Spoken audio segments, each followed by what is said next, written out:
So what is the market expecting from the upcoming trade talks between President Trump and China's President Xi at the G20 summit later this week? Joining us, David Lebovitz. He's global market strategist at JP Morgan Asset Management. David, good to see you again. Welcome back. Thanks for having me. So here we sit near these all-time highs, as Mike was pointing out here.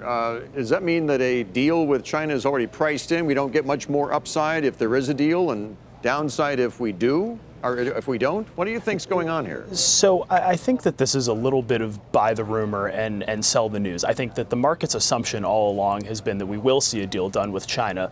And frankly, at this juncture, I think the market would be comfortable with no escalation in the current state of affairs with China. So as long as we don't put tariffs on that additional remaining $300 billion of imports, I think the market will be able to handle that. But I don't really see a ton of upside here stemming from a positive resolution to these talks. Maybe if some of the existing tariffs are rolled back, you would see markets melt higher. But I don't think that investors are really expecting that. I think they're just expecting no big changes going forward. Add to the mixture the geopolitical problems in the Middle East with Iran.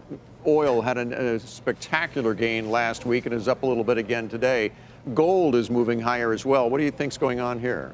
So, I mean, the oil point, I think, is relatively clear. People are worried about supply chain disruption, and that's putting upward pressure on the price. The gold move has been more interesting. And, frankly, over the past couple of days, couple of weeks, we've seen less traditional assets, whether that be gold, cryptocurrency, begin to move higher. And what that says to me is that there's an expectation of central banks easing further. There will be a need for investors to find returns in, previously uninvestigated corners of the market. And you're seeing people re-embrace these trades that have frankly struggled over the past couple of years as people have prepared for a Federal Reserve and a global monetary policy stance, which is a bit tighter than it looks like where we're headed today. And along those lines, our Treasury yields have been close to three-year lows. The 10-year is still hovering just above 2% right now.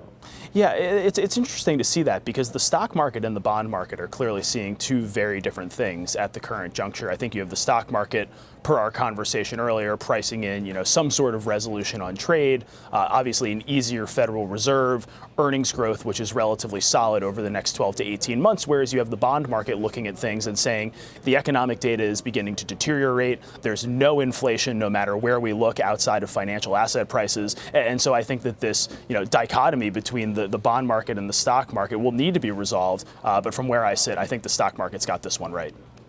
David Lebovitz with JP Morgan Asset Management. Always good to see you, David. Thanks again. Thanks for having me.